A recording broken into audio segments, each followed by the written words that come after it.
Hi friends, welcome to my channel. ನಾನು ನಿಮ್ಮ ಪ್ರೀತಿ ಅಶ್ವಿನಿ ಮಂಜುನಾಥ್. ಹೇಗಿದ್ದೀರಾ ಫ್ರೆಂಡ್ಸ್? ಎಲ್ಲ ಚೆನ್ನಾಗಿದ್ದೀರಾ ಅಂತ ಭಾವಿಸ್ತೇನೆ. ನಾನಿವತ್ತು ಈ ಅವರೆಕಾಳು ಸೀಸನ್ ಇರೋದ್ರಿಂದ ಅವರೆಕಾಳು ಉಪ್ಪಿಟ್ಟು ಮಾಡೋದು ಹೇಗೆ ಅಂತ ತೋರಿಸ್ತೀನಿ. ಸಾಮಾನ್ಯವಾಗಿ ಯಾರಿಗೂ ಉಪ್ಪಿಟ್ಟು ಅಂದ್ರೇ ತಿನ್ನೋದಕ್ಕೆ ಏನೋ ಒಂಥರ ಬೇಜಾರು ಮಾಡ್ತಾರೆ. ಆದರೆ ಈ ಥರ ಉಪ್ಪಿಟ್ಟು ಮಾಡ್ಕೊಂಡು ತಿಂದರೆ ಇನ್ನೂ ಒಂದು ಸಲ ಮಾಡ್ಕೊಂಡು ತಿನ್ನಬೇಕು ಅಂತ ಅನಿಸುತ್ತೆ. ಅಷ್ಟೇ ಟೇಸ್ಟಿಯಾಗಿರುತ್ತೆ, ತುಂಬ ಸಾಫ್ಟಾಗಿಯೂ ಇರುತ್ತೆ. ಈಗ ವಿಡಿಯೋ ಸ್ಟಾರ್ಟ್ ಮಾಡೋಕ್ಕೂ ಮುಂಚೆ ನನ್ನ ಚಾನಲನ್ನು ಸಬ್ಸ್ಕ್ರೈಬ್ ಮಾಡಿ, ಹಾಗೆ ಬೆಲ್ಲೈಕನನ್ನು ಪ್ರೆಸ್ ಮಾಡಿ, ವಿಡಿಯೋ ನೋಡಿ ಒಂದು ಲೈಕ್ ಕೊಡಿ, ಶೇರ್ ಕೂಡ ಮಾಡಿ ಅಂತ ಹೇಳ್ತಾ ಈಗ ವಿಡಿಯೋನ ಸ್ಟಾರ್ಟ್ ಮಾಡ್ತಾಯಿದ್ದೀನಿ. ಮೊದಲನೇದಾಗಿ ಈಗ ಏನೆಲ್ಲ ಬೇಕು ಅಂತ ಹೇಳಿ ಹಚ್ಚಿಟ್ಕೊಂಡಿದ್ದೀನಿ. ಹೇಳ್ತೀನಿ ಇವಾಗ ಏನೆಲ್ಲ ಬೇಕು ಅಂತ ಹೇಳಿ.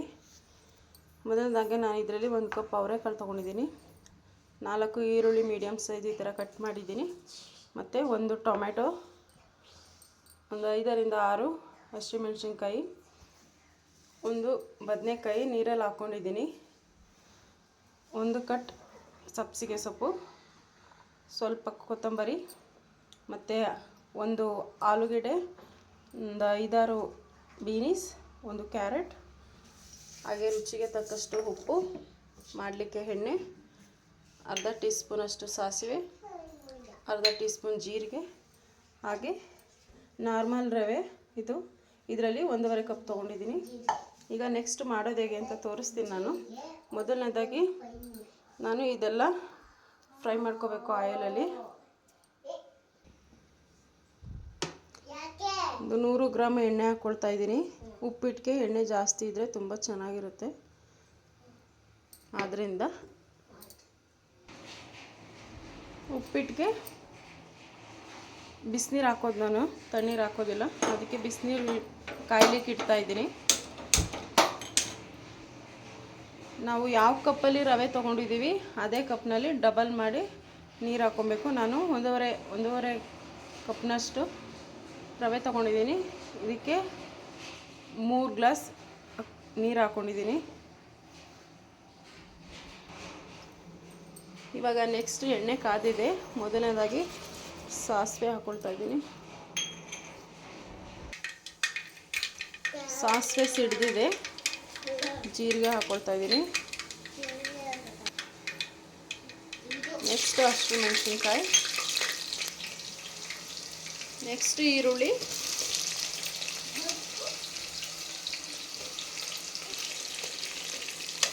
ಇದು ಜಾಸ್ತಿ ಫ್ರೈ ಆಗೋ ಅವಶ್ಯಕತೆ ಇಲ್ಲ, ಸ್ವಲ್ಪ ಫ್ರೈ ಆದರೆ ಸಾಕು. ಈರುಳ್ಳಿ ಫ್ರೈ ಆಗಿದೆ. ಈ ಟೈಮ್ನಲ್ಲಿ ನಾನು ಇದನ್ನು ಅವರೆಕಾಳು ಹಾಕ್ಕೊಳ್ತಾ ಇದ್ದೀನಿ. ಅವರೆಕಾಳು ಸ್ವಲ್ಪ ಫ್ರೈ ಆಗಬೇಕು. ಅವರೆಕಾಳು ಫ್ರೈ ಆಗೋದಕ್ಕೆ ಸ್ವಲ್ಪ ರುಚಿನೂ ಸೇರಿಸ್ಕೊಳ್ತಾ ಇದ್ದೀನಿ. ಜೊತೆಗೆ ಉಪ್ಪು ಹಾಕೋದ್ರಿಂದ ಅವರೆಕಾಳಿಗೂ ಉಪ್ಪು ಹಿಡಿಯುತ್ತೆ, ಹಾಗೆ ಬೇಗ ಕೂಡ ಬೇಯುತ್ತೆ.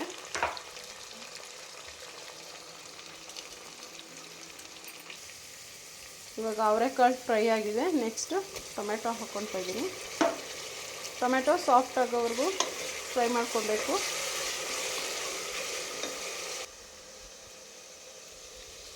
ಟೊಮೆಟೊ ಫ್ರೈ ಆಗಿದೆ. ನೀವು ಹಚ್ಚಿಟ್ಕೊಂಡಿರೋಂಥ ತರಕಾರಿನ ಹಾಕ್ಕೊಳ್ತಾ ಇದ್ದೀನಿ. ತರಕಾರಿ ಸ್ವಲ್ಪ ಫ್ರೈ ಆಗಬೇಕು, ಒಂದು ಅರ್ಧ ಭಾಗನಾದರೂ ಫ್ರೈ ಆಗಬೇಕು ಎಣ್ಣೆಯಲ್ಲಿ. ಆ ಹಸಿ ಸ್ಮೆಲ್ ಹೋದರೆ ಚೆನ್ನಾಗಿರುತ್ತೆ. ತರಕಾರಿ, ಕಾಳು ಮತ್ತು ಸೊಪ್ಪು ಎಲ್ಲ ಹಾಕೋದ್ರಿಂದ ಹೆಲ್ದಿ ಕೂಡ ಆಗಿರುತ್ತೆ ಈ ಫುಡ್ಡು.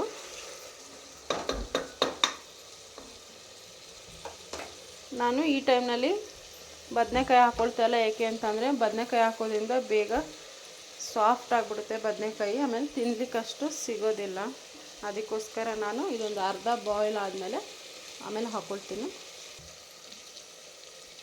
ತರಕಾರಿ ಬಾಯ್ಲ್ಡ್ ಆಗಿದೆ. ನೆಕ್ಸ್ಟು ಬದನೆಕಾಯಿ ಹಾಕ್ಕೊಂಡು ಫ್ರೈ ಮಾಡ್ಕೊಳ್ತಾ ಇದ್ದೀನಿ. ಬದನೆಕಾಯಿ ಹಾಕಿದ್ಮೇಲೆ ನಾವು ಲಿಡ್ನ ಕ್ಲೋಸ್ ಮಾಡಿ ಬೇಯಿಸೋ ಆಗಿಲ್ಲ. ಲಿಡ್ನ ಕ್ಲೋಸ್ ಮಾಡಿ ಬೇಯಿಸಿದ್ರೆ ಬದನೆಕಾಯಿ ಕಹಿ ಮತ್ತು ಒಗರು ಥರ ಆಗುತ್ತೆ, ಟೇಸ್ಟ್ ಬರೋದಿಲ್ಲ. ಅದಕ್ಕೋಸ್ಕರ ಯಾವುದೇ ಬದನೆಕಾಯಲ್ಲಿ ಯಾವುದೇ ರೆಸಿಪಿ ಮಾಡಿದ್ರೂ ಅದೊಂದು 1/4 ಭಾಗದಷ್ಟು ಫ್ರೈ ಆದಮೇಲೆ ಲಿಡ್ನ ಕ್ಲೋಸ್ ಮಾಡಿದ್ರೆ ಚೆನ್ನಾಗಿರುತ್ತೆ, ಇಲ್ಲ ಅಂತಂದರೆ ಕಹಿ ಕಹಿ ಒಗರು ಆ ಥರ ಆಗಿಬಿಡುತ್ತೆ, ತಿನ್ನಲಿಕ್ಕೂ ಅಷ್ಟು ಚೆನ್ನಾಗಿರೋದಿಲ್ಲ.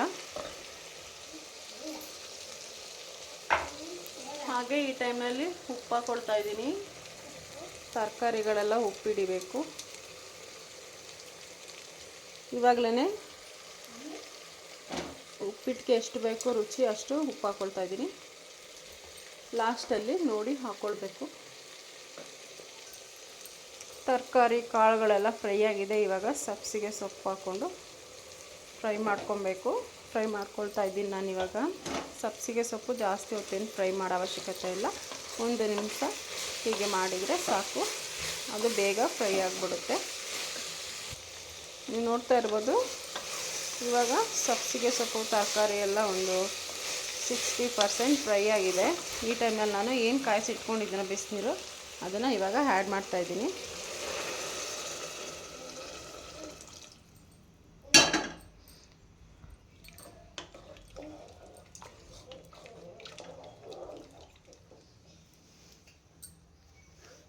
ನೆಕ್ಸ್ಟು ಕಾಯಿ ತುರಿ ಹಾಕ್ತಾಯಿದ್ದೀನಿ. ಕಾಯಿ ತುರಿ ಹಾಕೋದ್ರಿಂದ ತುಂಬ ರುಚಿಯಾಗಿರುತ್ತೆ, ಮತ್ತು ಸಬ್ಸಿಗೆ ಸೊಪ್ಪು ಅಷ್ಟೇ ಉಪ್ಪಿಟ್ಟಿಗೆ ತುಂಬ ಟೇಸ್ಟ್ ಕೊಡುತ್ತೆ. ಈಗಿದು ಒಂದು 5 ನಿಮಿಷ ಬಾಯ್ಲ್ ಆಗಬೇಕು.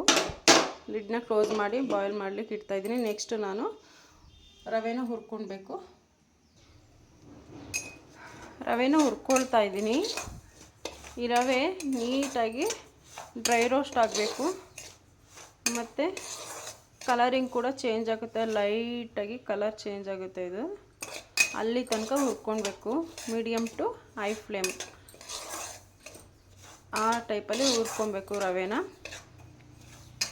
ಇದು ಸ್ವಲ್ಪ ಒಂದು 1/2% ರೋಸ್ಟ್ ಆದಮೇಲೆ ಸ್ವಲ್ಪ ಆಯಿಲ್ ಹಾಕಿ ಫ್ರೈ ಮಾಡೋದ್ರಿಂದ ಇದನ್ನು ನೀವು ಉಪ್ಪಿಟ್ಟನ್ನು ಏನು ಹಾಕ್ತೀರಾ ಇದನ್ನು ಮಿಕ್ಸ್ ಮಾಡೋ ಟೈಮಲ್ಲಿ ಗಂಟು ಬರೋದಿಲ್ಲ. ಅದಕ್ಕೋಸ್ಕರ ಆಯಿಲನ್ನು ಹಾಕ್ಕೊಳ್ಬೇಕು, ಮತ್ತು ಚೆನ್ನಾಗಿ ಉದುರಾಗಿ ಬರುತ್ತೆ.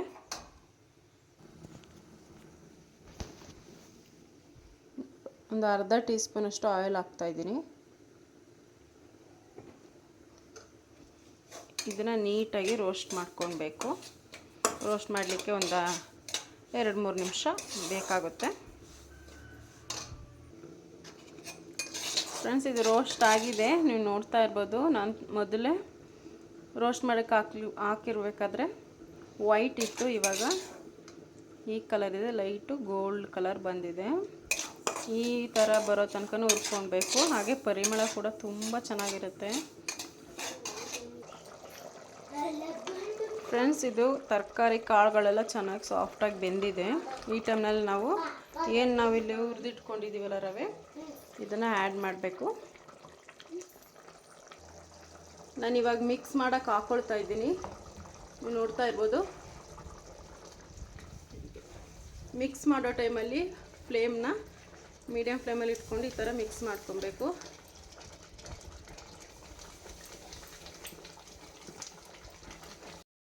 ಮೀಡಿಯಮ್ ಫ್ಲೇಮಲ್ಲಿ ಇಟ್ಕೊಂಡು ಹಿಂಗಿಸ್ಕೋಬೇಕು. ಈ ಟೈಮ್ನಲ್ಲಿ ನಾನು ಕೊತ್ತಂಬರಿ ಸೊಪ್ಪನ್ನ ಹಾಕ್ಕೊಂಡು ಇನ್ನೊಂದು ಮಿಕ್ಸ್ ಕೊಟ್ಕೊಂಡು ಇನ್ನೊಂದು 1 ನಿಮಿಷ ಹಾಗೆ ಇಡಬೇಕು. ನೋಡ್ತಾ ಇರ್ಬೋದು ಫ್ರೆಂಡ್ಸ್ ನೀವು. ಈಗ ಇದು ರೆಡಿ ಆಗಿದೆ ನೋಡಿ, ಎಷ್ಟು ಉದುರಾಗಿದೆ ಅಂತ ಹೇಳಿ ಅಲ್ವಾ. ತುಂಬ ಟೇಸ್ಟಿಯಾಗಿರುತ್ತೆ, ಯಮ್ಮಿಯಾಗಿರುತ್ತೆ. ತಿಂದರೆ ಇನ್ನೊಂದು ಸಲ ತಿನ್ನಬೇಕು ಅಂತ ಅನಿಸುತ್ತೆ ಫ್ರೆಂಡ್ಸ್. ಹಾಗೆ ಮನೇಲಿ ಮಾಡ್ಕೊಂಡು ತಿನ್ನಿ ನೀವು ಅಂತ ಹೇಳ್ತಾ, ಮಾಡಿಕೊಡಿ ಮನೇಲಿರೋರಿಗೆ. ಯಾರು ಉಪ್ಪಿಟ್ಟು ತಿನ್ನಲ್ಲ ಅವರು ಸದಾ ಉಪ್ಪಿಟ್ಟು ತಿಂತಾರೆ ಈ ಥರ ಮಾಡಿದ್ರೆ. ಈಗ ಸರ್ವ್ ಮಾಡ್ತಾಯಿದ್ದೀನಿ ಫ್ರೆಂಡ್ಸ್. ನೋಡಿ ಫ್ರೆಂಡ್ಸ್, ಸರ್ವ್ ಮಾಡಿದ್ದೀನಿ. ನೋಡಿ ಫ್ರೆಂಡ್ಸ್, ಕಲರೆಲ್ಲ ಹೇಗೆ ಕಾಣಿಸ್ತಾ ಇದೆ ನೋಡ್ತಾ ಇದ್ದರೆ ಇದು ಉಪ್ಪಿಟ್ಟು ಅಂತ ಅನ್ಸೋದಿಲ್ಲ. ಇದೊಂಥರ ಸ್ಪೆಷಲ್ ಆಗಿರುತ್ತೆ, ತಿನ್ನೋದಕ್ಕೂ ಅಷ್ಟೇ ಟೇಸ್ಟಿಯಾಗಿರುತ್ತೆ. ಹೆಲ್ದಿ ಫುಡ್ ಅಂತಲೇ ಹೇಳ್ಬೋದು. ತುಂಬ ಚೆನ್ನಾಗಿರುತ್ತೆ. ನೀವು ಮನೇಲಿ ಮಾಡ್ಕೊಂಡು ತಿನ್ನಿ ಫ್ರೆಂಡ್ಸ್. ಇನ್ನೊಂದು ವೀಡಿಯೋದಲ್ಲಿ ಸಿಗ್ತೀನಿ ಫ್ರೆಂಡ್ಸ್. ಅಲ್ಲೇ ತನಕ bye bye friends. See you.